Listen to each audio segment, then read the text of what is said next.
Hello guys, আমি সত্যজিৎ। সবাইকে আবারও স্বাগতম আমার ইউটিউব চ্যানেলে। আজকে আমরা আলোচনা করে নেব ভারত ও আফগানিস্তানের মধ্যে যে 3 ম্যাচের টি-20 সিরিজ আগামী 1 জানুয়ারি থেকে শুরু হচ্ছে, সেটার জন্য যে ভারতের স্কোয়াড ঘোষণা করা হয়েছে, কে কে আছে বা কারা বাদ পড়েছেন সেই স্কোয়াড থেকে একবার দেখে নেব। আগেই বলেছিলাম বিরাট অ্যান্ড রোহিত শর্মাকে অবশ্যই এই সিরিজে খেলা উচিত, সেটাই হয়েছে। এই স্কোয়াডে ঘোষণা করা হয়েছে রোহিত শর্মাকে ক্যাপ্টেন হিসেবে। আবারও ফিরেছেন বিরাট কোহলি। আচ্ছা, এক নজরে আমরা স্কোয়াড দেখে নেব।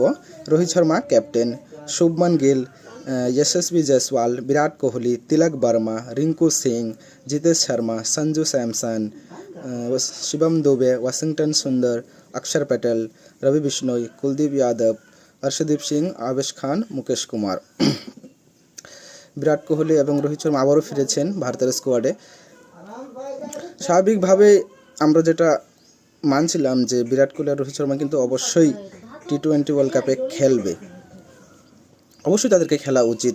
কারণ বিরাট কোহলি, রোহিত শর্মা একজন অভিজ্ঞ ক্রিকেটার। তাদের যে পারফরমেন্স বা তাদের যে অভিজ্ঞতা, সেটা অবশ্যই টি-20 ওয়ার্ল্ড কাপে কাজে লাগবে। উইকেট রক্ষক হিসেবে এই স্কোয়াডে জায়গা দেওয়া হয়েছে জিতেশ শর্মা, তরুণ উইকেট কিপার, এবং সঞ্জু স্যামসনকে আবারও সুযোগ দেওয়া হয়েছে। অলরাউন্ডার হিসাবে শিবম দুবে, অক্ষর প্যাটেল, ওয়াশিংটন সুন্দর, অক্ষর প্যাটেল, তাদেরকে আবারও জায়গা দেওয়া হয়েছে। পেস বিভাগে রয়েছেন হর্ষদীপ সিং, আবেশ খান, মুকেশ কুমার।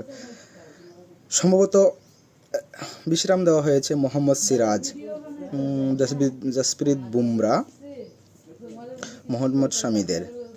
ওয়ার্ল্ড কাপের আগে আইপিএল আছে, যেটা একটা বড় টুর্নামেন্ট। সেখানে যদি যারা এই স্কোয়াড থেকে বাদ পড়েছেন তারা যদি দারুণ একটা পারফরমেন্স করতে পারেন, তাহলে কিন্তু আবারও নির্বাচকরা স্কোয়াডে রদবদল করতে পারেন। বিরাট কোহলি, রোহিত শর্মা অবশ্যই থাকবেন, সেটা কনফার্ম। হার্দিক পান্ডিয়া কিন্তু স্কোয়াডে নেই। তার ফিটনেস একটা ইস্যু চলছে বা ইনজুরির কারণে তাকে বাদ দেওয়া হয়েছে। সূর্যকুমার যাদব পায়ের চোটের কারণে ছিটকে গিয়েছেন এই সিরিজ থেকে। শ্রেয়াস আইয়ারকে জায়গা দেওয়া হয়নি। এই স্কোয়াডে ওপেনিংয়ে কিন্তু 3টি জায়গা রাখা হয়েছে। রোহিত শর্মা ক্যাপ্টেন, শুভমান গিল, যশস্বী জয়সওয়াল। সেখান থেকে কিন্তু রোহিত শর্মা ওপেন করবেন, সেটা কিন্তু নিশ্চিত। তার সঙ্গে 60-70% জয়সওয়ালকে আমরা দেখতে পাবো। শুভমান গিলও থাকবেন। যদি বিরাট কোহলি খেলেন তাহলে বিরাট কোহলি নিশ্চয়ই 3 নম্বরে খেলবেন। সেখানে কিন্তু গিল 4 নম্বরে খেলতে হবে। আর 5 নম্বরে যদি বলি আমরা একজন উইকেট কিপার, আর 6 নম্বরে রিঙ্কু সিং। আর তারপরে শুরু হয়ে যাবে আমাদের অলরাউন্ডার।